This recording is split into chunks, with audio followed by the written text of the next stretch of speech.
ನೀವು ಮಾಡಿದ ಪಾಪಗಳಿಗೆ ದೇವರು ನನ್ನನ್ನು ಶಿಕ್ಷೆ ರೂಪದಲ್ಲಿ ಕಳಿಸಿದ್ದಾನೆ ಅಂತ ಆದ ಯುದ್ಧಕ್ಕೆ ನಿಂತಾಗ ಇಡೀ ಏಷ್ಯಾವೇ ನಡುಗುತ್ತೆ.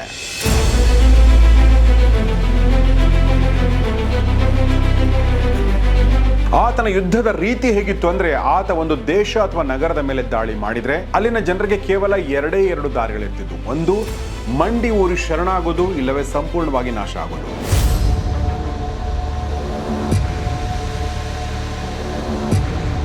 ಇಂದಿಗೂ ಮಾನವ ವಿಜ್ಞಾನಿಗಳು ಒಂದು ಅಚ್ಚರಿಯ ವಿಷಯವನ್ನು ಹೇಳ್ತಾರೆ.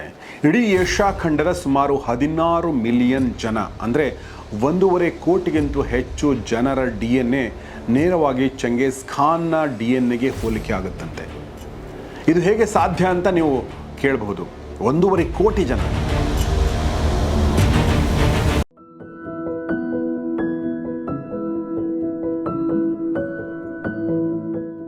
ಸ್ನೇಹಿತರೆ ನಮಸ್ಕಾರ. ಗೌರಿ ಶಕ್ಕಿ ಸ್ಟುಡಿಯೋ ಯೂಟ್ಯೂಬ್ ಚಾನಲ್ನ ಈ ವಿಶೇಷ ವಿಡಿಯೋಗೆ ನಿಮಗೆಲ್ಲ ಆತ್ಮೀಯ ಸ್ವಾಗತ. ನಾನು ಗೌರಿ ಶಕ್ಕಿ. ಸ್ನೇಹಿತರೆ, ಭಾರತ ಇತಿಹಾಸವನ್ನು ಒಂದ್ಸಲ ನೀವು ತಿರುಗಿ ನೋಡಿದ್ರೆ ಅದು ಕೇವಲ ರಾಜರ ಕಥೆಯಲ್ಲ, ಅಥವಾ ಇಲ್ಲಿನದೇ ರಾಜರ ಒಳಜಗಳ ಮತ್ತು ಅವರ ಸಂಘರ್ಷದ ಕಥೆ ಕೂಡ ಅಲ್ಲ. ಬದಲಾಗಿ ಅದು ಹೊರಗಿನಿಂದ ಬಂದ, ಹೊರದೇಶಗಳಿಂದ ಬಂದ, ನೋಡಲು ನಮ್ಮಂತಿಲ್ಲದ, ನಮ್ಮ ಭಾಷೆಯನ್ನೇ ಆಡದ, ನಮ್ಮ ಸಂಸ್ಕೃತಿ ಸಂಪ್ರದಾಯಗಳಿಗೆ ಸಂಪೂರ್ಣ ವಿರುದ್ಧ ಇರುವಂಥ ಘೋರ ಆಕ್ರಮಣಕಾರರ ವಿರುದ್ಧ ನಡೆದ ಹೋರಾಟದ ಕಥೆ ಕೂಡ ಹೌದು. ಕಾಲಕಾಲಕ್ಕೆ ಈ ನೆಲದ ಸಂಪತ್ತನ್ನು ನೋಡಿ ಕಣ್ಣು ಹಾಕಿದ ಪುರಾತನ ಗ್ರೀಸ್ ದೇಶದ ಅಲೆಕ್ಸಾಂಡರ್ನಿಂದ ಹಿಡಿದು ಇಂದಿನ ಅಫ್ಘಾನಿಸ್ತಾನದ ಘಜ್ನಿ ಮತ್ತು ಗೋರಿಯ ಮೊಹಮ್ಮದ್ಗಳು, ಮಧ್ಯ ಏಷ್ಯಾದಿಂದ ಬಂದ ಮೊಘಲರವರೆಗೆ ಎಲ್ಲರೂ ಕೂಡ ಈ ದೇಶದ ಮೇಲೆ ಮುಗಿಬಿದ್ದು ರಕ್ತದ ಕೋಡಿ ಹರಿಸಿದವರೇ, ದೌರ್ಜನ್ಯಗಳನ್ನು ಮಾಡಿದವರೇ. ಆದರೆ ಈ ಎಲ್ಲರಿಗಿಂತಲೂ 10 ಪಟ್ಟು ಹೆಚ್ಚು ಕ್ರೂರಿ, ಇಡೀ ಜಗತ್ತನ್ನೇ ತನ್ನ ಕುದುರೆಗಳ ಖುರಪಟದ ಸದ್ದಿನಿಂದ ನಡುಗಿಸಿದ ಒಬ್ಬ ಮಹಾ ನರಬೇಟೆಗಾರನ ಕಥೆ ಇದು. ತೀರಾ ವಿಭಿನ್ನವಾದ ಕಥೆ. ಈತ ಕೂಡ ಭಾರತ ಹೊಸ್ತಿಲಿಗೆ ಬಂದು ನಿಂತಿದ್ದ. ಆತನ ಸೈನ್ಯದ ಕುದುರೆಯ ಗೊರಸುಗಳು ಕೂಡ ಸಿಂಧೂ ನದಿಯ ದಡದ ಮಣ್ಣಿನ ಧೂಳಿಸಿದ್ವು. ಕಣ್ಣೆದ್ರೆ ಹಸಿರ ನಾಡಿತ್ತು. ಅಪಾರ ಚಿನ್ನದ ರಾಶಿ ಕಂಡ್ರೂ ಕೂಡ ತನ್ನ ಆಕ್ರಮಣಕ್ಕೆ ತಕ್ಕುದಾದ ರಸಬೇಟೆ ಇಲ್ಲಿದೆ ಎಂದು ಅಂದುಕೊಂಡ್ರೂ ಕೂಡ ಇಡೀ ಏಷ್ಯಾವನ್ನೇ ಮಣ್ಣು ಮುಕ್ಕಿಸಿದ ಆ ಮಹಾನ್ ಚಕ್ರವರ್ತಿ ಸಿಂಧೂ ನದಿಯ ಆ ಕಡೆಯಿಂದ ಭಾರತದ ಮೇಲೆ ಯಾವುದೇ ಆಕ್ರಮಣ ಮಾಡದೆ ವಾಪಸ್ ಹೋಗ್ತಾನೆ. ಪರಮಾಶ್ಚರ್ಯ. ಆತನೇ ಮಂಗೋಲಿಯಾದ ಮೃತ್ಯು ರೂಪಿ ಚಕ್ರವರ್ತಿ ಚಂಗೇಜ್ ಖಾನ್. ಯಾವ ಚಂಗೇಜ್ ಖಾನ್ ಹೆಸರು ಕೇಳಿದರೆ ದೊಡ್ಡ ದೊಡ್ಡ ಸಾಮ್ರಾಜ್ಯಗಳೇ ಬೆವತು ಬೆಂಡಾಗ್ತಾ ಇದ್ವೋ, ಯಾವ ಮನುಷ್ಯನಿಗೆ ದಯೆ ಅನ್ನೋದು ಹುಟ್ಟತಾನೆ ಗೊತ್ತಿರಲಿಲ್ವೋ ಅಂಥವನು ಸಿಂಧೂ ನದಿಯ ದಡಕ್ಕೆ ಬಂದು ಯಾಕೆ ವಾಪಸ್ ಹೋದ? ಒಂದು ವೇಳೆ ಆತನ ಸೈನ್ಯ ಸಿಂಧೂ ನದಿ ದಾಟಿ ಈ ದೇಶದ ಮೇಲೆ ಆಕ್ರಮಣ ಮಾಡಿದರೆ ಏನಾಗ್ತಿತ್ತು? ಒಂದು ಹೊತ್ತಿನ ಊಟಕ್ಕೆ ಮೀನು ಹಿಡಿತಾ ಇದ್ದ ಅನಾಥ ಬಾಲಕನಾಗಿದ್ದ, ತೆಮುಜಿನ್ ಅಂತ ಹೆಸರಾಗಿದ್ದ, ಇಡೀ ಜಗತ್ತನ್ನೇ ನಡಗಿಸುವಂಥ ಚಂಗೇಜ್ ಖಾನ್ ಆಗಿ ಬೆಳೆದ, ಇತಿಹಾಸದ ಪುಟಗಳಲ್ಲಿ ಹುದುಗಿರುವ ಈ ಮಹಾಕ್ರೂರಿ, ಮಹಾಸಾಹಸಿಯ ಜೀವನದ ಕಥೆ ಎಲ್ಲಿಂದ ಶುರು ಆಗುತ್ತೆ? ಬನ್ನಿ ನೋಡೋಣ. ಸ್ನೇಹಿತರೆ, ವಿಡಿಯೋನ ಸ್ಪಾನ್ಸರ್ ಮಾಡಿದ್ದು ಕ್ಯೂ ಪ್ರಚಾರ ಅನ್ನುವಂಥ digital marketing agency. Digital marketing ಅಂದರೆ ನಿಮ್ಮ ಬ್ರ್ಯಾಂಡ್, ನಿಮ್ಮ ಬಿಸ್ನೆಸ್, ನಿಮ್ಮ ಪ್ರಮೋಷನ್ ಎಲ್ಲವನ್ನು ಕೂಡ ಆನ್ಲೈನ್ ಪ್ಲಾಟ್ಫಾರ್ಮ್ಗಳ ಮೂಲಕ, ಡಿಜಿಟಲ್ ಮೂಲಕ ಅವರು ಮಾಡ್ತಾರೆ. ನಿಮ್ಮ SEO ಇರ್ಬೋದು, ಅಥವಾ ನಿಮ್ಮ ವೆಬ್ಸೈಟ್ ಡಿಸೈನ್ ಡೆವಲಪ್ಮೆಂಟ್ ಇರ್ಬೋದು, ಅಥವಾ ನಿಮ್ಮ ಸೋಷಿಯಲ್ ಮೀಡಿಯಾ ಮ್ಯಾನೇಜ್ಮೆಂಟ್ ಇರ್ಬೋದು, ಅಥವಾ ಲೀಡ್ ಜನರೇಷನ್ ಇರ್ಬೋದು, ಎಲ್ಲವನ್ನೂ ಇವರು ಮಾಡ್ತಾರೆ. ಆಸಕ್ತರು ಮತ್ತು ಅವಶ್ಯಕತೆ ಇದ್ದರೂ ದಯವಿಟ್ಟು ಈ ಕ್ಯೂ ಪ್ರಚಾರ ಸಂಸ್ಥೆಯನ್ನು ಸಂಪರ್ಕಿಸಿ. ಸ್ನೇಹಿತರೆ, ಇತಿಹಾಸದ ರಕ್ತಸಿಕ್ತ ಪುಟಗಳನ್ನು ಬದಿಗಿಟ್ಟು ಇವತ್ತಿನ ಮಂಗೋಲಿಯಾ ನೋಡಿದರೆ ನಂಬೋದಕ್ಕೆ ಕಷ್ಟ ಆಗುತ್ತೆ. ಇದು ಅದೇ ಮಂಗೋಲಿಯಾನಾ ಅಂತ. ಅವತ್ತು ಜಗತ್ತನ್ನೇ ನಡುಗಿಸಿದ ಕುದುರೆಗಳ ಸದ್ದು ಇವತ್ತು ಅಲ್ಲಿನ ವಿಶಾಲವಾದ ಗೋಬಿ ಮರುಭೂಮಿಯ ಮೌನದಲ್ಲಿ ಅಡಗೋಗಿದೆ. ಇವತ್ತಿನ ಮಂಗೋಲಿಯಾ ಅಂದರೆ ಅದು ರಷ್ಯಾದ ಚಳಿ ಮತ್ತು ಚೀನಾದ ಬಿಸಿಯ ಮಧ್ಯೆ ಸಿಕ್ಕಾಕೊಂಡಿರುವ ಒಂದು ಪ್ರಶಾಂತವಾದ ಸುಂದರವಾದ ದೇಶ. ಅಲ್ಲಿನ ಭೌಗೋಳಿಕ ಪರಿಸ್ಥಿತಿ ಇವತ್ತು ಕೂಡ ಅಷ್ಟೇ ಕಠಿಣ. ಒಂದು ಕಡೆ ಎತ್ತರದ ಪರ್ವತಗಳು, ಇನ್ನೊಂದು ಕಡೆ ಅಂತ್ಯವೇ ಇಲ್ಲದ ಹಸಿರು ಹುಲ್ಲುಗಾವಲುಗಳು. ವಿಶೇಷ ಅಂದರೆ ಇವತ್ತಿಗೂ ಕೂಡ ಅಲ್ಲಿನ ಅರ್ಧದಷ್ಟು ಜನ ಅದೇ ಹಳೆಯ ಅಲೆಮಾರಿ ಸಂಪ್ರದಾಯದ ಗರ್ ಅನ್ನುವ ಗುಡಿಸಲುಗಳಲ್ಲಿ ವಾಸ ಮಾಡ್ತಾರೆ. ಇನ್ನು ಮಂಗೋಲಿಯಾ ಮತ್ತು ಭಾರತದ ಇವತ್ತಿನ ಸಂಬಂಧ ಅತ್ಯಂತ ಗಾಢವಾದ್ದು. ಯಾಕೆಂದರೆ ಭಾರತವನ್ನು ಮಂಗೋಲಿಯನ್ನರು ತಮ್ಮ ಸ್ಪಿರಿಚುವಲ್ ನೇಬರ್ ಅಂತ ಕರೀತಾರೆ. ಅಂದರೆ ಆಧ್ಯಾತ್ಮದ ನೆರೆಮನೆಯವ ಅಂತ. ನಮ್ಮ ಬುದ್ಧನ ಸಂದೇಶಗಳು ಅವರಿಗೂ ನಮಗೂ ಒಂದು ಗಟ್ಟಿಯಾದ ಸ್ನೇಹದ ಸೇತುವೆ ಥರ ಇವೆ. ಆದರೆ 12ನೇ ಶತಮಾನದ ಆ ಕಾಲದಲ್ಲಿ ಮಂಗೋಲಿಯಾ ಹೇಗಿತ್ತು ಅಂದರೆ ಅದು ಕಲ್ಪನೆಗೂ ಮೀರಿದ ನರಕ ಆಗಿತ್ತು. ಅದು ಹಗೆತನದ ಗೂಡಾಗಿತ್ತು. ಅಲ್ಲಿ ಯಾವುದೇ ಒಬ್ಬ ರಾಜ ಅಂತಿರಲಿಲ್ಲ. ಬದಲಾಗಿ ಅಲ್ಲಿ 10 ಬುಡಕಟ್ಟುಗಳಿದ್ದು. ಮೆರ್ಕಿಡ್ಸ್, ಟಾಟಾರ್ಸ್, ನೈಮನ್ಸ್ ಹೀಗೆ ಹೆಸರಿಟ್ಕೊಂಡಿದ್ದ ಈ ಗುಂಪುಗಳು ಒಬ್ಬರನ್ನ ಕಂಡ್ರೆ ಇನ್ನೊಬ್ಬರು ಕಡಿಯಲು ಸಿದ್ಧವಾಗ್ತಾ ಇದ್ರು. ಒಬ್ಬರ ಹೆಂಡತಿಯನ್ನು ಇನ್ನೊಬ್ಬರು ಅಪಹರಿಸೋದು, ಒಬ್ಬರ ಕುದುರೆಗಳನ್ನು ಇನ್ನೊಬ್ಬರು ಕದಿಯೋದು ಅಂದಿನ ದಿನನಿತ್ಯದ ಆಟ ಆಗಿತ್ತು. ಬಡತನ ಎಷ್ಟಿತ್ತು ಅಂದ್ರೆ ಹಸಿದ ಹೊಟ್ಟೆಗಾಗಿ ಸ್ವಂತ ಅಣ್ಣ ತಮ್ಮಂದ್ರೆ ಒಬ್ಬರನ್ನೊಬ್ಬರು ಸಾಯಿಸ್ತಾ ಇದ್ರು. ಅಂದ್ರೆ ಅಲ್ಲಿನ ಗಾಳಿಯಲ್ಲಿ ಪ್ರೀತಿಗಿಂತ ಹೆಚ್ಚಾಗಿ ದ್ರೋಹ, ಮಣ್ಣಿನ ವಾಸನೆಗಿಂತ ಹೆಚ್ಚಾಗಿ ರಕ್ತದ ವಾಸನೆಯೇ ಹೆಚ್ಚಾಗಿತ್ತು.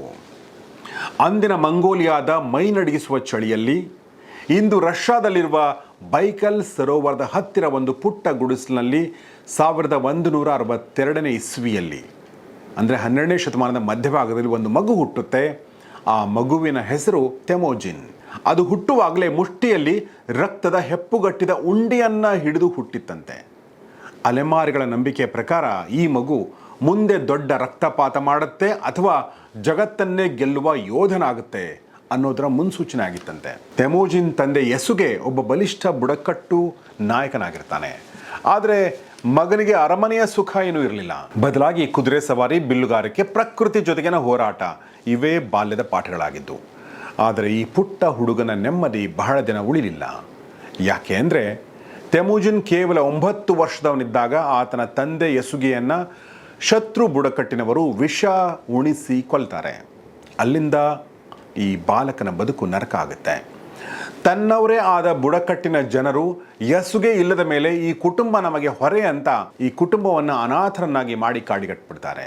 ಆ ಸಮಯದಲ್ಲಿ ತೆಮೋಜಿನ್ನ ತಾಯಿ ಹೋಲನ್ ಒಬ್ಬ ವೀರ ತಾಯಿ ಅಂತ ನಿಲ್ತಾಳೆ. ತಿನ್ನಲು ಅನ್ನ ಇಲ್ಲದೆ ಇದ್ರೂ ಕಾಡಿನ ಗೆಡ್ಡೆ ಗೆಣಸು ತಿಂದು ಮೀನು ಹಿಡಿದು ತನ್ನ ಮಕ್ಕಳನ್ನು ಸಾಕ್ತಾರೆ. ನಮಗೆ ನಮ್ಮ ನೆರಳಿನ ಹೊರತು ಈ ಲೋಕದಲ್ಲಿ ಬೇರೆ ಯಾರು ಗೆಳೆಯರಿಲ್ಲ, ನಮಗೆ ನಾವೇ ಆಶ್ರಯ ಆಗಬೇಕು ಅನ್ನೋ ಮಂತ್ರವನ್ನ ತನ್ನ ಮಕ್ಕಳಿಗೆ ಹೇಳ್ಕೊಡ್ತಾಳೆ. ಈ ಬಡತನ ಮತ್ತು ಅನಾಥ ಪ್ರಜ್ಞೆ ತೆಮೋಜಿನ್ನನ್ನು ಕಲ್ಲಿನಂತೆ ಗಟ್ಟಿ ಮಾಡುತ್ತೆ. ಇದೇ ಸಂದರ್ಭದಲ್ಲಿ ಯಾವಾಗ ತನ್ನ ಮಲ ಅಣ್ಣ ತನ್ನನ್ನು ಅವಮಾನಿಸ್ತಾ ಇದ್ದಾನೆ, ತನ್ನ ಮೀನುಗಳನ್ನ ಕದಿತಾ ಇದ್ದಾನೆ ಅಂತ ಗೊತ್ತಾಗುತ್ತೋ ಆತನನ್ನೇ ಕೊಂದು ಹಾಕ್ತಾನೆ ತೆಮೋಜಿನ್. ಒಂದು ಸಣ್ಣ ವಿಷಯಕ್ಕಾಗಿ ನಾನು ಅಣ್ಣನನ್ನ ಕೊಂದೆ ಅನ್ನೋ ಪಶ್ಚಾತ್ತಾಪ ಆತನಿಗಿರಲಿಲ್ಲ. ಯಾಕೆಂದ್ರೆ ತೆಮೋಜಿನ್ಗೆ ಗೊತ್ತಿತ್ತು ತನ್ನ ಅಣ್ಣ ತನ್ನ ಭವಿಷ್ಯಕ್ಕೆ ಒಂದು ಅಡ್ಡಿ ಆಗ್ತಾನೆ ಅಂತ. ಇದು ಆತ ಮಾಡಿದ ಮೊದಲ ನರಹತ್ಯೆ ಆಗಿತ್ತು. ಹೀಗೆ ಪ್ರತಿಯೊಂದು ನೋವು, ಪ್ರತಿಯೊಂದು ಅವಮಾನ ಈತನನ್ನು ಒಬ್ಬ ಕ್ರೂರ ಯೋಧನನ್ನಾಗಿ ರೂಪಿಸುತ್ತೆ. ಆದರೆ ಸಾಮ್ರಾಜ್ಯ ಕಟ್ಟುವ ಕನಸು ಮಾತ್ರ ಆತನ ಮನಸ್ಸಲ್ಲಿ ಗೂಡು ಕಟ್ತಾನೆ ಇರುತ್ತೆ.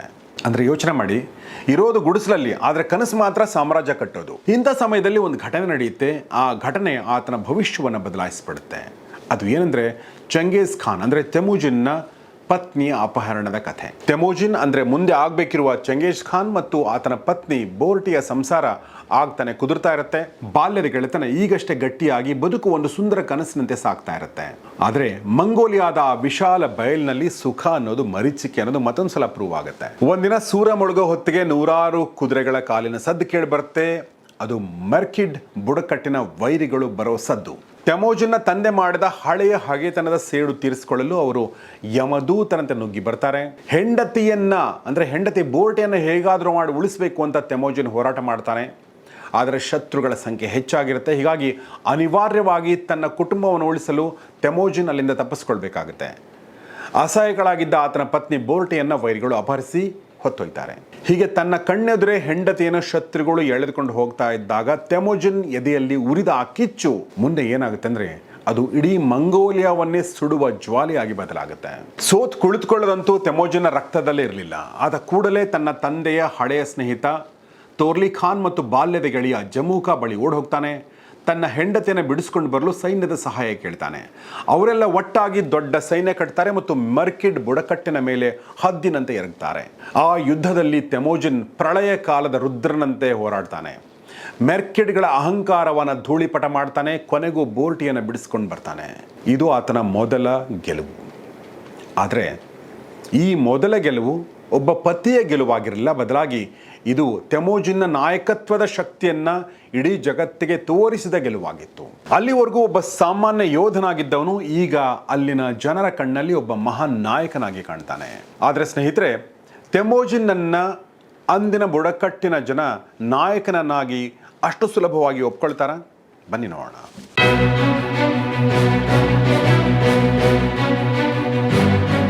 ತೆಮೋಜಿನ್ಗೆ ಅಧಿಕಾರದ ಹಾದಿ ಸುಗಮವಾಗಿರಲಿಲ್ಲ.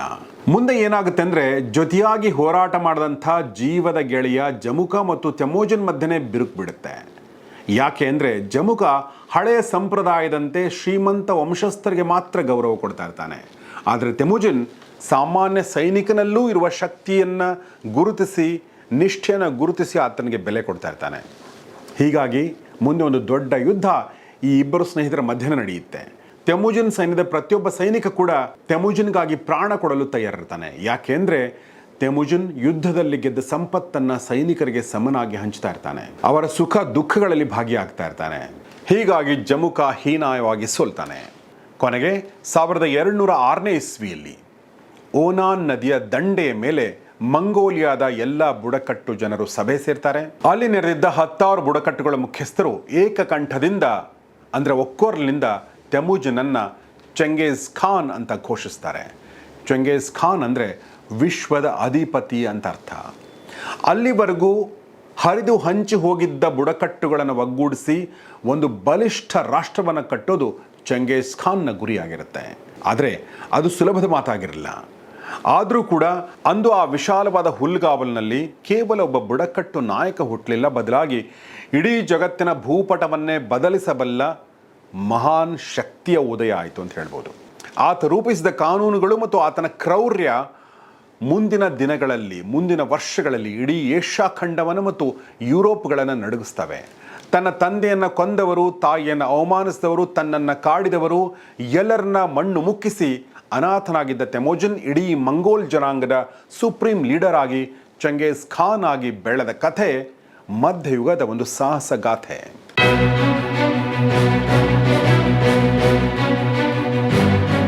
ಸ್ನೇಹಿತರೆ, ಹೀಗೆ ಮಂಗೋಲಿಯಾದ ಪುಟ್ಟ ಬುಡಕಟ್ಟುಗಳನ್ನು ಒಂದೇ ಸೂರಿನಡಿ ತಂದ ಚೆಂಗೇಜ್ ಖಾನ್ ಸುಮ್ಮನೆ ಕೂತ್ಕೊಳ್ಳೋಂಥ ಮನುಷ್ಯ ಅಂತೂ ಆಗಿರಲಿಲ್ಲ. ಯಾಕೆಂದ್ರೆ ಆತನ ಕಣ್ಣುಗಳಲ್ಲಿ ಆ ಹಸಿರು ಹುಲ್ಲುಗಾವಲು ಕಾಣ್ತಾ ಇರಲಿಲ್ಲ, ಬದಲಾಗಿ ಅತ್ಯಂತ ದೊಡ್ಡದಾದ ಗಡಿ ಇಲ್ಲದ ಸಾಮ್ರಾಜ್ಯದ ಕನಸು ಕುಡಿ ಒಡೆಯಲು ಶುರುವಾಗಿತ್ತು. ಒಂದು ಕಾಲದಲ್ಲಿ ಒಂದು ಹೊತ್ತಿನ ಊಟಕ್ಕಾಗಿ ಮೀನು ಹಿಡಿತಾ ಇದ್ದ ಈ ಹುಡುಗನಿಗೆ ಇಡೀ ಏಷ್ಯಾವನ್ನ ಗೆಲ್ಲಬೇಕು ಅಂತ ಹಠ ಹುಟ್ಟಿದ್ದು ಯಾಕೆ ಅಂದರೆ ಅದು ಕೇವಲ ಅಧಿಕಾರದ ಹಸುವಲ್ಲ, ಬದಲಾಗಿ ಅದು ತಾನು ಕಂಡ ಅವಮಾನ ಮತ್ತು ದ್ರೋಹದ ವಿರುದ್ಧ ಜಾಗತಿಕ ಪ್ರತಿಭಟನೆ ಆಗುತ್ತೆ. ತನ್ನ ಸುತ್ತಲಿನ ದೈತ್ಯ ಸಾಮ್ರಾಜ್ಯಗಳಾದ ಚೀನಾ ಮತ್ತು ಖ್ವಾರಮ್ಸ್ಗಳು ಮಂಗೋಲಿಯರನ್ನ ಅನಾಗರಿಕ ಕಾಡು ಜನ ಅಂತ ಕೀಳಾಗಿ ನೋಡ್ತಾ ಇದ್ರು. ಈ ಅಹಂಕಾರವನ್ನು ಮೆಟ್ಟಿ ನಿಲ್ಲಬೇಕು, ನಮ್ಮ ಅಲೆಮಾರಿಗಳ ಕುದುರೆಗಳ ಗೊರಸುಗಳ ಸದ್ದು ಜಗತ್ತಿನ ಪ್ರತಿ ಅರಮನೆಯ ಗೋಡೆಗಳಿಗೂ ಕೇಳಿಸ್ಬೇಕು ಅಂತ ಶಪಥ ಮಾಡ್ತಾನೆ. ಸೇಡು ಅನ್ನೋದು ಆತನ ರಕ್ತದಲ್ಲಿ ಎಂಥ ಕಿಚ್ಚು ಹಚ್ಚಿತ್ತು ಅಂದರೆ ತನಗೆ ದ್ರೋಹ ಮಾಡಿದ, ತನ್ನ ರಾಯಭಾರಿಗಳನ್ನು ಅವಮಾನಿಸಿದ ಯಾವ ಸಾಮ್ರಾಜ್ಯವನ್ನು ಕೂಡ ಆತ ಬಿಡಲಿಲ್ಲ. ಉದಾಹರಣೆಗೆ ಖ್ವಾರಮ್ಸ್ ಸಾಮ್ರಾಜ್ಯದ ಸುಲ್ತಾನ ತನ್ನ ವ್ಯಾಪಾರಿಗಳನ್ನ ಕೊಂದಾಗ ಚೆಂಗೇಜ್ ಖಾನ್ ಆಕ್ರೋಶಗೊಂಡಿದ್ದು ಕೇವಲ ಹಣ ಹೋಯ್ತು ಅಥವಾ ಜನ ಸತ್ರು ಅಂತಲ್ಲ, ಬದಲಾಗಿ ತನ್ನ ಮಂಗೋಲ್ ಸಾಮ್ರಾಜ್ಯಕ್ಕೆ ಮಾಡಿದ ಅವಮಾನ ಅಂತ ತಿಳಿತಾನೆ. ನೀವು ಮಾಡಿದ ಪಾಪಗಳಿಗೆ ದೇವರು ನನ್ನನ್ನು ಶಿಕ್ಷೆ ರೂಪದಲ್ಲಿ ಕಳಿಸಿದ್ದಾನೆ ಅಂತ ಆದ ಯುದ್ಧಕ್ಕೆ ನಿಂತಾಗ ಇಡೀ ಏಷ್ಯಾವೇ ನಡುಗುತ್ತೆ. ಈ ಖ್ವಾರಮ್ಸ್ ಸಾಮ್ರಾಜ್ಯ ಯಾವುದು ಅಂದರೆ ಅಂದಿನ ಟರ್ಕಿ ಮತ್ತು ಪರ್ಷಿಯನ್ ಮೂಲದ ಮಧ್ಯ ಏಷ್ಯಾ, ಇರಾನ್, ಅಫ್ಘಾನಿಸ್ತಾನದಲ್ಲಿ ಹರಡಿಕೊಂಡ ಮಹಾನ್ ಸಾಮ್ರಾಜ್ಯ ಆಗಿತ್ತು. ಬಿಲ್ಲು ಬಾಣ ಹಿಡಿದು ಕುದುರೆ ಏರಿದ ಆತನ ಸೈನ್ಯ ಗಾಳಿಗಿಂತ ವೇಗವಾಗಿ ಹೋಗ್ತಾ ಇತ್ತು. ಬೆಟ್ಟ, ಗುಡ್ಡ, ನದಿ, ಸರೋವರ ಯಾವುದು ಕೂಡ ಆತನ ಓಟಕ್ಕೆ ಅಡ್ಡಿ ಬರಲಿಲ್ಲ. ತನ್ನ ಸೈನಿಕರಿಗೆ ಆತ ಕೊಟ್ಟ ಶಿಸ್ತು ಮತ್ತು ರೂಪಿಸಿದ ತಂತ್ರಗಳು ಎಷ್ಟು ಭೀಕರ ಆಗಿದ್ವು ಅಂದರೆ ಶತ್ರುಗಳು ಚೆಂಗೇಜ್ ಖಾನ್ ಬರುವ ಮುನ್ನವೇ ಶರಣಾಗ್ತಾ ಇದ್ರು. ಚೀನಾದ ಮಹಾ ಗೋಡೆಯನ್ನು ದಾಟಿ ಹೋಗುವಾಗ ಆತ ಕೇವಲ ಸೈನಿಕನಾಗಿರಲಿಲ್ಲ, ಬದಲಾಗಿ ಅಜೇಯ ಚಕ್ರವರ್ತಿಯಾಗಿದ್ದ. ಒಂದೊಂದೇ ರಾಜ್ಯವನ್ನು ಗೆಲ್ಲುತ್ತಾ ಹೋದಂತೆ ಆತನ ಕನಸು ದೊಡ್ಡದಾಗ್ತಾ ಹೋಗುತ್ತೆ. ಪೂರ್ವದ ಪೆಸಿಫಿಕ್ ಸಾಗರದಿಂದ ಹಿಡಿದು ಪಶ್ಚಿಮದ ಪರ್ಷಿಯಾದ ಮರುಭೂಮಿಯವರೆಗೂ ಆತನ ಸಾಮ್ರಾಜ್ಯ ಹರಡುತ್ತೆ. ಇತಿಹಾಸದಲ್ಲಿ ಯಾರೂ ಮಾಡದ ಸಾಹಸಕ್ಕೆ ಚೆಂಗೇಜ್ ಖಾನ್ ಕೈ ಹಾಕಿದ್ದು ಯಾಕೆ ಅಂದರೆ ತನ್ನವರ ಅಸ್ತಿತ್ವಕ್ಕಾಗಿ ಮತ್ತು ಮಂಗೋಲ್ಸ್ ಜನಾಂಗದ ಶಕ್ತಿಯನ್ನು ಜಗತ್ತಿಗೆ ತೋರಿಸೋಕೆ. ಆದರೆ ಜಗತ್ತು ಆತನ ದಾಳಿಯನ್ನು ಹೇಗೆ ಪರಿಗಣಿಸುತ್ತೆ ಅಂದರೆ ಇಡೀ ಪ್ರಪಂಚ ಕಂಡ ಅಮಾನುಷ ಕೃತ್ಯಗಳಲ್ಲಿ ಇದೂ ಒಂದು ಅಂತ ಹೇಳುತ್ತೆ. ಯಾಕೆ ಗೊತ್ತಾ? ಚೆಂಗೇಜ್ ಖಾನ್ನ ಕ್ರೌರ್ಯ ಆಗಿತ್ತು. ಸ್ನೇಹಿತರೆ, ಚೆಂಗೇಜ್ ಖಾನ್ ಅಂದ ತಕ್ಷಣ ನೆನಪಿಗೆ ಬರೋದೇ ರಕ್ತಪಾತ ಮತ್ತು ಮೈ ನಡುಗಿಸುವ ಕ್ರೌರ್ಯ. ಆತನ ಯುದ್ಧದ ರೀತಿ ಹೇಗಿತ್ತು ಅಂದ್ರೆ ಆತ ಒಂದು ದೇಶ ಅಥವಾ ನಗರದ ಮೇಲೆ ದಾಳಿ ಮಾಡಿದ್ರೆ ಅಲ್ಲಿನ ಜನರಿಗೆ ಕೇವಲ ಎರಡೇ ಎರಡು ದಾರಿಗಳಿರ್ತಿದ್ವು. ಒಂದು, ಮಂಡಿ ಊರಿ ಶರಣಾಗೋದು, ಇಲ್ಲವೇ ಸಂಪೂರ್ಣವಾಗಿ ನಾಶ ಆಗೋದು. ಒಂದು ವೇಳೆ ಯಾವುದಾದ್ರೂ ನಗರ ಅಥವಾ ದೇಶ ಆತನನ್ನು ಎದುರಿಸುವ ಸಾಹಸ ಮಾಡಿದ್ರೆ ಆತ ಆ ನಗರದ, ಆ ರಾಜ್ಯದ ಯಾವುದೇ ಕುರುಹು ಇಲ್ಲದಂತೆ ಧೂಳಿಪಟ ಮಾಡ್ತಾ ಇದ್ದ. ತನ್ನ ಸೈನ್ಯದ ವೇಗಕ್ಕೆ ಅಡ್ಡಿ ಆಗಬಾರ್ದು ಅನ್ನೋ ಒಂದೇ ಕಾರಣಕ್ಕೆ ಸೆರೆ ಹಿಡಿದ ಸಾವಿರಾರು ಯುದ್ಧ ಕೈದಿಗಳನ್ನು ನಿರ್ದಾಕ್ಷಿಣ್ಯವಾಗಿ ಕೊಲ್ಲಿಸ್ತಾ ಇದ್ದ. ಆತನ ಕ್ರೌರ್ಯ ಎಷ್ಟಿತ್ತು ಅಂದರೆ ಕೆಲವು ನಗರಗಳಲ್ಲಿ ಮನುಷ್ಯರು ಮಾತ್ರವಲ್ಲ, ಪ್ರಾಣಿ ಪಕ್ಷಿಗಳನ್ನು ಬಿಡದೆ ಮಾರಣಹೋಮ ಮಾಡ್ತಾ ಇದ್ದ. ಆತ ಬಂದು ಹೋದ ನಂತರ ಅಲ್ಲಿ ಉಳಿತಾ ಇದ್ದದ್ದು ಕೇವಲ ಸ್ಮಶಾನ ಮೌನ ಮತ್ತು ರಕ್ತದ ವಾಸನೆ ಮಾತ್ರ. ಇನ್ನು ದಾಳಿ ನಡೆದಾಗ ಅಲ್ಲಿನ ಹೆಂಗಸರ ಸ್ಥಿತಿ ಹೇಗಿತ್ತು ಅಂದರೆ ಅದು ಅತ್ಯಂತ ಭೀಕರವಾಗಿತ್ತು, ವರ್ಣನಾತೀತವಾಗಿತ್ತು. ಗೆದ್ದ ರಾಜ್ಯದ ಹೆಣ್ಣು ಮಕ್ಕಳನ್ನು ಯುದ್ಧದ ಉಡುಗೊರೆಯಂತೆ ಪರಿಗಣಿಸಲಾಗ್ತಾ ಇತ್ತು. ಅತಿ ಸುಂದರವಾದ ಹೆಣ್ಣು ಮಕ್ಕಳನ್ನು ಮೊದಲು ಚಂಗೇಜ್ ಖಾನ್ ಆಯ್ಕೆ ಮಾಡಿಕೊಳ್ತಾ ಇದ್ದ. ಉಳಿದವರನ್ನು ಸೇನಾಧಿಪತಿಗಳು ಮತ್ತು ಸೈನಿಕರ ಮಧ್ಯೆ ಹಂಚಲಾಗ್ತಾ ಇತ್ತು. ಇದು ಕೇವಲ ಕಾಮಕ್ಕಾಗಿ ಮಾತ್ರವಲ್ಲ, ಶತ್ರು ಜನಾಂಗದ ವಂಶವನ್ನು ನಾಶ ಮಾಡಿ ತನ್ನ ವಂಶವನ್ನು ಈ ಹೆಣ್ಣು ಮಕ್ಕಳ ಗರ್ಭದಲ್ಲಿ ಬೆಳೆಸಬೇಕು ಅನ್ನೋ ಕ್ರೂರ ರಾಜತಾಂತ್ರಿಕ ತಂತ್ರ ಕೂಡ ಇದರಲ್ಲಿ ಅಡಗಿರುತ್ತೆ. ಇತಿಹಾಸದ ಪುಟಗಳ ಪ್ರಕಾರ ಚಂಗೇಜ್ ಖಾನ್ 100 ಹೆಂಡತಿಯರು ಮತ್ತು ಉಪಪತ್ನಿಯರನ್ನ ಹೊಂದಿರ್ತಾನೆ. ಆತ ಗೆದ್ದ ಪ್ರತಿಯೊಂದು ರಾಜ್ಯದ ರಾಜವಂಶದ ಕನ್ಯೆಯರನ್ನ ತನ್ನ ಅಂತಃಪುರಕ್ಕೆ ಸೇರಿಸ್ಕೊಳ್ತಾ ಇರ್ತಾನೆ. ಈ ಪದ್ಧತಿಯಿಂದ ಏನಾಗುತ್ತೆ ಅಂದರೆ ಮಂಗೋಲಿಯಾದ ಆ ಅಲೆಮಾರಿ ರಾಜನ ಸಂತತಿ ಅಕ್ಷರಶಃ ಇಡೀ ಏಷ್ಯಾದ್ಯಂತ ಹರಡುತ್ತೆ. ಇಂದಿಗೂ ಮಾನವ ವಿಜ್ಞಾನಿಗಳು ಒಂದು ಅಚ್ಚರಿಯ ವಿಷಯವನ್ನು ಹೇಳ್ತಾರೆ. ಇಡೀ ಏಷ್ಯಾ ಖಂಡದ ಸುಮಾರು 16 ಮಿಲಿಯನ್ ಜನ ಅಂದರೆ 1.5 ಕೋಟಿಗಿಂತೂ ಹೆಚ್ಚು ಜನರ DNA ನೇರವಾಗಿ ಚಂಗೇಜ್ ಖಾನ್ನ DNA ಹೋಲಿಕೆ ಆಗುತ್ತಂತೆ. ಇದು ಹೇಗೆ ಸಾಧ್ಯ ಅಂತ ನೀವು ಕೇಳಬಹುದು. 1.5 ಕೋಟಿ ಜನ. ಚಂಗೇಜ್ ಖಾನ್ ತನ್ನ ಜೀವಿತಾವಧಿಯಲ್ಲಿ ಅದೆಷ್ಟು ಹೆಣ್ಣು ಮಕ್ಕಳ ಜೊತೆ ಸೇರಿದ್ದ ಅಂದರೆ ಆತನಿಗೆ ಸಾವಿರಾರು ಮಕ್ಕಳಿರ್ತಾರೆ. ಈ ಮಕ್ಕಳು ಮುಂದೆ ಬೆಳೆದು ಅವರು ಕೂಡ 100 ಮಕ್ಕಳನ್ನ ಪಡಿತಾರೆ. ಹೀಗೆ ತಲೆಮಾರುಗಳು ಕಳೆದಂತೆ ಆತನ ವಂಶವಾಹಿನಿ ಇಡೀ ಏಷ್ಯಾದಲ್ಲಿ ಒಂದು ಬೃಹತ್ ಜಾಲದ ಥರ ಹರಡಿಕೊಳ್ಳುತ್ತೆ. ಅಂದು ಹಸಿವಿನಿಂದ ಅಲೆದ ಅನಾಥ ಬಾಲಕ ಇಂದು ಜಗತ್ತಿನ ಪ್ರತಿ 100 ಜನರ ಪೈಕಿ ಓರ್ವನ ರಕ್ತದಲ್ಲಿ ತನ್ನ ಕುರುಹನ್ನು ಉಳಿಸಿ ಹೋಗಿದ್ದಾನ ಅಂದರೆ ಆತನ ಸಾಮ್ರಾಜ್ಯ ಮತ್ತು ಸಂತತಿಯ ಹರಹು ಎಷ್ಟು ಭೀಕರವಾಗಿತ್ತು ಊಹೆ ಮಾಡಿಕೊಳ್ಬೋದು.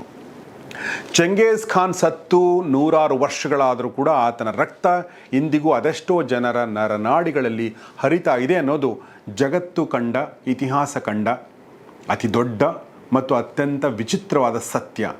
ಇನ್ನೂ ಒಂದು ಸತ್ಯವನ್ನು ನಾನು ಹೇಳ್ತೀನಿ. ಅದೇನೆಂದರೆ ಇಡೀ ಏಷ್ಯಾವನ್ನೇ ಬಗ್ಗು ಬಡಿದಿದ್ದ ಈತ ಭಾರತಕ್ಕೆ ಕಾಲಿಡುವ ಧೈರ್ಯ ಮಾಡಲಿಲ್ಲ.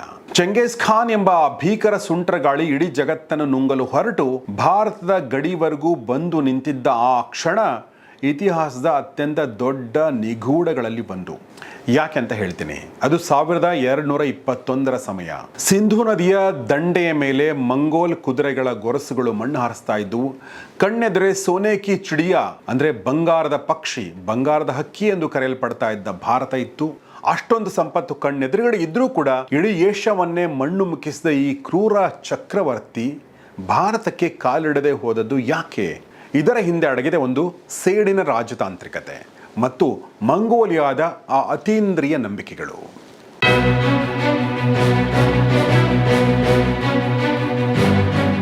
ಸ್ನೇಹಿತರೆ, ಆಗ ಏನಾಗಿತ್ತು ಅನ್ನೋದನ್ನ ಒಂದ್ಸಲ ಗಮನಿಸೋಣ. ಈಗಾಗಲೇ ಹೇಳಿರುವಾಗೆ ಖ್ವಾರಝ್ಮ್ ಸಾಮ್ರಾಜ್ಯದ ಶತ್ರು ಸಾಮ್ರಾಟ ಜಲಾಲುದ್ದೀನ್ ಮಂಗಬರ್ನಿ ಆತ ತನ್ನ ಪ್ರಾಣ ಉಳಿಸಿಕೊಳ್ಳಲು ಭಾರತದ ಕಡೆ ಓಡಿ ಬಂದಿರ್ತಾನೆ.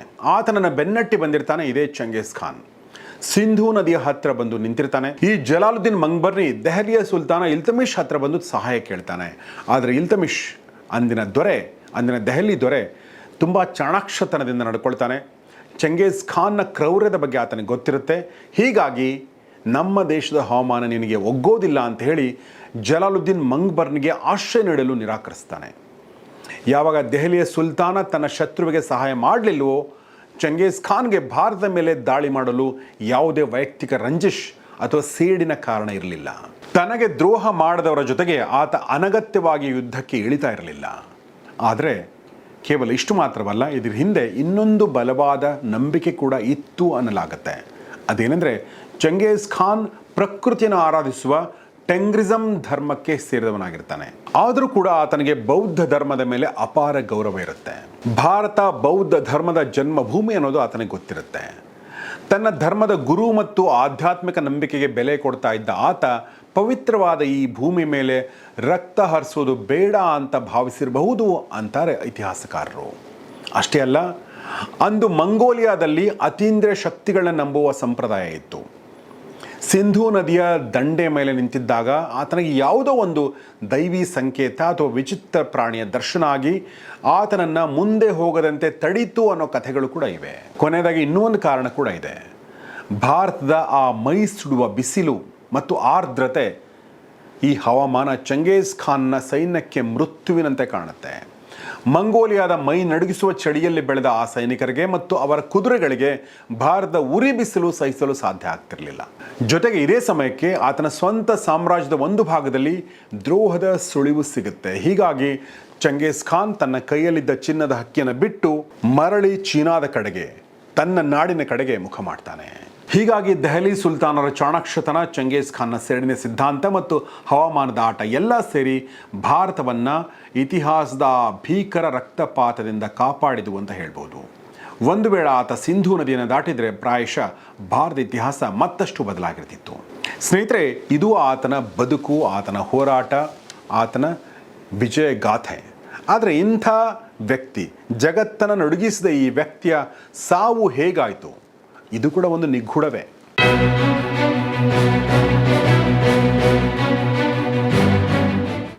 1227 ಇಸ್ವಿಯಲ್ಲಿ ಪಶ್ಚಿಮ ಚೀನಾದ ಮೇಲೆ ದಂಡೆತ್ತಿ ಹೋದಾಗ ಒಂದು ಘಟನೆ ನಡೆಯುತ್ತೆ. ಆ ಘಟನೆ ಏನಂದರೆ ಚಂಗೇಜ್ ಖಾನ್ನ ಸಾವು. ಕೆಲವರು ಹೇಳೋ ಹಾಗೆ ಕುದುರೆಯ ಮೇಲಿಂದ ಬಿದ್ದು ಗಾಯಗೊಂಡಿದ್ದರಿಂದ ಆತ ಪ್ರಾಣ ಬಿಡ್ತಾನೆ. ಇನ್ನೂ ಕೆಲವರ ಪ್ರಕಾರ ವೈರಿಗಳ ವಿಷ ಹಾಕಿದ ಬಾಣದಿಂದ ಆತ ಸತ್ತ ಅಂತ ಹೇಳ್ತಾರೆ. ಇದೇನೇ ಇರಲಿ, ಆತ ಸಾಯೋ ಮುನ್ನ ತನ್ನ ನಿಷ್ಠಾವಂತ ಸೈನಿಕರಿಗೆ ಒಂದು ವಿಚಿತ್ರ ಅಪ್ಪಣೆ ಕೊಡ್ತಾನೆ. ಅದೇನೆಂದರೆ, ನಾನು ಸತ್ತ ಮೇಲೆ ನಾನು ಎಲ್ಲಿ ಮಣ್ಣಾಗಿದ್ದೀನಿ ಅನ್ನೋದು ಜಗತ್ತಿನ ಯಾವೊಬ್ಬ ವ್ಯಕ್ತಿಗೂ ತಿಳಿಬಾರ್ದು ಅನ್ನೋ ಆಜ್ಞೆ. ಅಂದಿನಿಂದ ಶುರುವಾದ ಈ ರಹಸ್ಯ ಇಂದಿಗೂ ಕೂಡ ಪುರಾತತ್ವ ಶಾಸ್ತ್ರಜ್ಞರಿಗೂ ಕೂಡ ಒಂದು ಸವಾಲಾಗಿ, ಒಂದು ರಹಸ್ಯವಾಗಿ ಉಳಿದಿದೆ. ಚಂಗೇಜ್ ಖಾನ್ ಸತ್ತ ಮೇಲೆ ಆತನ ಶವವನ್ನು ಮಂಗೋಲಿಯಾದ ಆತನ ಹುಟ್ಟೂರಿಗೆ ತರುವಾಗ ನಡೆದ ಘಟನೆಗಳು ಮೈ ಜುಮ್ ಅನಿಸೋ ಥರ ಇವೆ. ಆತನ ಅಂತ್ಯಕ್ರಿಯೆ ಮೆರವಣಿಗೆಯಲ್ಲಿ ಯಾರಾದರೂ ಎದುರಿಗೆ ಸಿಕ್ಕರೆ ಈ ರಹಸ್ಯ ಹೊರಗೆ ಹೋಗುತ್ತೆ ಅನ್ನೋ ಒಂದೇ ಕಾರಣಕ್ಕೆ ಆತನ ಸೈನಿಕರು ಅವರನ್ನು, ಅಂದರೆ ಎದುರಿಗೆ ಬಂದ ವ್ಯಕ್ತಿಗಳನ್ನು ಅಲ್ಲೇ ಕಡ್ದಾಕ್ತಾ ಇದ್ರು. ಆತನನ್ನು ಸಮಾಧಿ ಮಾಡಿದ ನಂತರ ಆ ಜಾಗದ ಗುರುತು ಸಿಗಬಾರ್ದು ಅಂತ 800 ಕುದುರೆಗಳನ್ನು ಆ ಮಣ್ಣಿನ ಮೇಲೆ ಓಡಿಸಿ ನೆಲವನ್ನು ಸಮತಟ್ಟು ಮಾಡಲಾಯಿತು. ಅಷ್ಟೇ ಅಲ್ಲ, ಆ ಜಾಗದ ಮೇಲೆ ಒಂದು ನೀರಿನ ಪ್ರವಾಹವನ್ನು ಹರಿಸಲಾಯಿತಂತೆ. ದಟ್ಟ ಕಾಡು ಬೆಳೆ ಥರ ಮಾಡಲಾಯಿತು ಅಂತ ಈಗಲೂ ಕೂಡ ಜನ ಮಾತಾಡ್ಕೊಳ್ತಾರೆ. ಆ ಸಮಾಧಿ ಮಾಡಿದ ಸೈನಿಕರನ್ನ ಇನ್ನೊಂದು ಗುಂಪಿನ ಸೈನಿಕರು ಕೊಂದು ಹಾಕ್ತಾರೆ. ನಂತರ ಆ ಸೈನಿಕರನ್ನು ಕೂಡ ಮತ್ತೊಂದು ಗುಂಪು ಕೊಂದು ಹಾಕುತ್ತೆ. ಹೀಗೆ ಆ ಜಾಗದ ಬಗ್ಗೆ ಗೊತ್ತಿದ್ದ ಪ್ರತಿಯೊಬ್ಬನನ್ನು ಕೂಡ ಸಾವು ಅಪ್ಪಿಕೊಳ್ಳುತ್ತೆ. ಹಾಗಾದರೆ ಈ ಸಮಾಧಿ ನಿಜಕ್ಕೂ ಎಲ್ಲಿದೆ ಅನ್ನೋದು ಈಗಲೂ ಕೂಡ ಬಿಡಿಸಲಾಗದ ಪ್ರಶ್ನೆಯೇ. ಮಂಗೋಲಿಯಾದ ಖೆಂಟಿ ಪರ್ವತಗಳ ಸಾಲಿನಲ್ಲಿರುವ ಬರ್ಖಾನ್ ಖಾಲ್ದೂನ್ ಅನ್ನೋ ಬೆಟ್ಟದ ಹತ್ತಿರ ಆತ ಮಣ್ಣಾಗಿದ್ದಾನೆ ಅನ್ನೋ ನಂಬಿಕೆ ಇದೆ. ಸಾವಿರಾರು ಸಂಶೋಧಕರು, ಇತಿಹಾಸ ತಜ್ಞರು ಹುಡುಕಾಡಿದ್ರು ಕೂಡ ಒಂದು ಸಣ್ಣ ಸುಳಿವು ಕೂಡ ಈವರೆಗೂ ಸಿಕ್ಕಿಲ್ಲ. ಇನ್ನು ಮಂಗೋಲಿಯಾದ ಜನರಿಗೆ ತಮ್ಮ ರಾಜನ ಸಮಾಧಿಯನ್ನು ಹುಡುಕೋದು ಇಷ್ಟ ಕೂಡ ಇಲ್ಲ. ಆತನ ನಿದ್ರೆಗೆ ಭಂಗ ತಂದರೆ ಜಗತ್ತೇ ನಾಶ ಆಗುತ್ತೆ ಅನ್ನೋ ಭಯಾನಕ ಶಾಪದ ನಂಬಿಕೆ ಕೂಡ ಅಲ್ಲಿದೆ. ಹೀಗಾಗಿ ಚಂಗೇಜ್ ಖಾನ್ ಬದುಕಿದ್ದಾಗ ಹೇಗೆ ವೈರಿಗಳಿಗೆ ಸಿಗದೆ ಕಾಡಿದ್ನೋ, ಸತ್ತ ಮೇಲೂ ಕೂಡ ತನ್ನ ಸಮಾಧಿಯನ್ನ ಯಾರ ಕಣ್ಣಿಗೂ ಬೀಳದಂತೆ ಅಡಗಿಸಿಟ್ಟು ಜಗತ್ತನ್ನೇ ಆಟ ಆಡಿಸ್ತಾ ಇದ್ದಾನೆ. ಈ ಬೆಟ್ಟದ ಮೌನದಲ್ಲಿ ಅಡಗಿರುವ ಆ ಗುಟ್ಟು ಇತಿಹಾಸದ ಅತಿ ದೊಡ್ಡ ಸೀಕ್ರೆಟ್ ಆಗಿ ಇಂದಿಗೂ ಕೂಡ ಹಾಗೆ ಉಳ್ಕೊಂಡಿದೆ. ಸ್ನೇಹಿತರೆ, ಚಂಗೇಜ್ ಖಾನ್ ಅನ್ನೋ ಆ ಮಹಾನ್ ಸುಂಟರ ಗಾಳಿ ಅಡಗಿದ ಮೇಲೆ, ಮೃತಪಟ್ಟ ಮೇಲೆ ಮಂಗೋಲ್ ಸಾಮ್ರಾಜ್ಯದ ಕಥೆ ಒಂದು ರೋಚಕ ತಿರುವು ಪಡೆಯುತ್ತೆ. ಆತ ಬದುಕಿದ್ದಾಗ ತನ್ನ ಹಠದಿಂದ, ತನ್ನ ಶಕ್ತಿಯಿಂದ ಇಡೀ ಏಷ್ಯಾವನ್ನು ಕಟ್ಟಹಾಕಿದ್ದ. ಆದರೆ ಆತ ಸತ್ತ ಮೇಲೆ ಅಷ್ಟು ದೊಡ್ಡ ಸಾಮ್ರಾಜ್ಯವನ್ನು ಒಬ್ಬನೇ ಆಳೋದು ಅಸಾಧ್ಯದ ಮಾತಾಗುತ್ತೆ. ಆರಂಭದಲ್ಲಿ ಆತನ ಮಗ ಒಗದೈ ಖಾನ್ ಮತ್ತು ಮೊಮ್ಮಗ ಕುಬ್ಲೈ ಖಾನ್ ಇಬ್ಬರು ಆಳ್ತಾರೆ. ಇದೇ ಸಮಯದಲ್ಲಿ ಈ ಸಾಮ್ರಾಜ್ಯ ಇತಿಹಾಸದಲ್ಲೇ ಕಾಣದಷ್ಟು ದೊಡ್ಡದಾಗಿ ಬೆಳೆಯುತ್ತೆ. ಆದರೆ ರಕ್ತ ಸಂಬಂಧಗಳ ಮಧ್ಯೆ ಅಧಿಕಾರದ ಹಸಿವು ಶುರುವಾದಾಗ ಆ ಬಲಿಷ್ಠ ಗೋಡೆಗಳ ಮಧ್ಯೆ ಬಿರುಕು ಬಿಡಕ್ಕೆ ಶುರುವಾಗುತ್ತೆ. ಮನೆಯೊಳಗಿನ ಜಗಳ ಬೀದಿಗೆ ಬಂದ ಹಾಗೆ ಚಂಗೇಜ್ ಖಾನ್ನ ಮೊಮ್ಮಕ್ಕಳು ಅಧಿಕಾರಕ್ಕಾಗಿ ಒಬ್ಬರನ್ನೊಬ್ಬರು ಕಡಿಯಲು ನಿಲ್ತಾರೆ. ಮುಂದೆ ಈ ವಿಶಾಲ ಸಾಮ್ರಾಜ್ಯ 5 ಸ್ವತಂತ್ರ ಭಾಗಗಳಾಗಿ ಹರಿದು ಹಂಚಿ ಹೋಗುತ್ತೆ. ಕಾಲ ಕಳೆದ ಹಾಗೆ ಮಂಗೋಲಿಯಾದ ಕಠಿಣ ಬದುಕಿನಿಂದ ಬಂದ ಯೋಧರು ಕೂಡ ನಗರಗಳ ಸುಖ ಭೋಗಗಳಿಗೆ ಮಾರು ಹೋಗ್ತಾರೆ. ಯುದ್ಧ ಭೂಮಿಯಲ್ಲಿ ಅಜೇಯರಾಗಿದ್ದವರು ಆಂತರಿಕ ಕಲಹಗಳಲ್ಲಿ ಸೋತು ಹೋಗ್ತಾರೆ. ಚೀನಾದಲ್ಲಿ ಮಿಗಿಂಗ್ ರಾಜವಂಶದವರು ಮಂಗೋಲರನ್ನ ತಮ್ಮ ದೇಶದ ಹೊರ ಹಾಕ್ತಾರೆ. ಇತ್ತ ಪರ್ಷಿಯಾ ಮತ್ತು ಯುರೋಪಿನ ಭಾಗಗಳಲ್ಲೂ ಕೂಡ ಸ್ಥಳೀಯ ನಾಯಕರು ಬಲಿಷ್ಠರಾಗ್ತಾರೆ. ಮಂಗೋಲರ ಹಿಡಿತ ಸಡಿಲಗೊಳ್ಳುತ್ತೆ. ಒಂದು ಕಾಲದಲ್ಲಿ ಜಗತ್ತನ್ನೇ ನಡುಗಿಸಿದ ಆ ಕುದುರೆಗಳ ಸದ್ದು ನಿಧಾನವಾಗಿ ಕ್ಷೀಣಿಸ್ತಾ ಬರುತ್ತೆ. 14ನೇ ಶತಮಾನದ ವೇಳೆಗೆ ಚಂಗೇಜ್ ಖಾನ್ ಕಟ್ಟಿದ್ದ ಆ ದೈತ್ಯ ಕನಸಿನ ಮನೆ ಸಂಪೂರ್ಣವಾಗಿ ಕುಸಿದು ಬೀಳುತ್ತೆ. ಅಂದು ರಕ್ತದ ಮೇಲೆ ಕಟ್ಟಲಾಗಿದ್ದ ಈ ಮಹಾನ್ ಸಾಮ್ರಾಜ್ಯ ಇಂದು ಇತಿಹಾಸದ ಪುಟಗಳಲ್ಲಿ ಕೇವಲ ಒಂದು ನೆನಪಾಗಿ ಉಳಿದಿದೆ.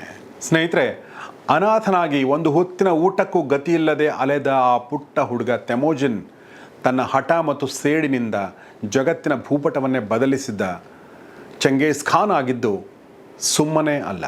ಆತ ಬದುಕಿದ್ದು, ಸಾಮ್ರಾಜ್ಯ ಕಟ್ಟಿದ್ದು ಕ್ರೌರ್ಯದಿಂದಲೇ. ಆದರೆ ಆತ ಕಲಿಸಿದ ಕೆಲವೊಂದು ಪಾಠಗಳು ಇವತ್ತು ಇತಿಹಾಸದಲ್ಲಿ ಒಳ್ಳೆ ಪಾಠಗಳೇ. ಶೂನ್ಯದಿಂದ ಸಾಮ್ರಾಜ್ಯ ಹೇಗೆ ಕಟ್ಟಬೇಕು ಅನ್ನೋದಕ್ಕೆ ಒಂದು ದೊಡ್ಡ ಉದಾಹರಣೆ ಚೆಂಗೀಸ್ ಖಾನ್. ಇವತ್ತು ಮಂಗೋಲಿಯಾ ನೀವು ಗಮನಿಸಿದರೆ ಒಂದು ಪುಟ್ಟ ದೇಶ, ಆದರೆ ಆ ಮಣ್ಣಿನಲ್ಲಿ ಇಂದಿಗೂ ಕೂಡ ಈ ಮಹಾನ್ ಪರಾಕ್ರಮಿಯ ಕ್ರೌರ್ಯದ ವಾಸನೆ ಕೂಡ ಇದೆ. ಏಷ್ಯಾದ ಅದೆಷ್ಟೋ ಜನರ ರಕ್ತದಲ್ಲಿ ಆತನ ವಂಶವಾಹಿನಿ ಈಗಲೂ ಕೂಡ ಹರಿತಾ ಇರಬಹುದು. ಇತಿಹಾಸ ಅಂದ್ರೇನೆ ಹೀಗೆ, ಒಬ್ಬ ವ್ಯಕ್ತಿ ಬರ್ತಾನೆ, ಜಗತ್ತನ್ನು ನಡಗಿಸ್ತಾನೆ, ಆಮೇಲೆ ಕಣ್ಣಿಗೆ ಕಾಣದ ಹಾಗೆ ಮಾಯವಾಗ್ತಾನೆ. ಆದರೆ ಆತ ಬಿಟ್ಟು ಹೋದ ಹೆಜ್ಜೆ ಗುರುತುಗಳು ಮಾತ್ರ ಸಾವಿರಾರು ವರ್ಷಗಳ ಕಾಲ ಮನುಕುಲದ ನೆನಪಿನಲ್ಲಿ ಕೆಲವೊಂದ್ಸಲ ನೋವಾಗಿ, ಕೆಲವೊಂದ್ಸಲ ಪಾಠಗಳಾಗಿ ಅಳಿಯದೇ ಉಳಿದಿರ್ತವೆ.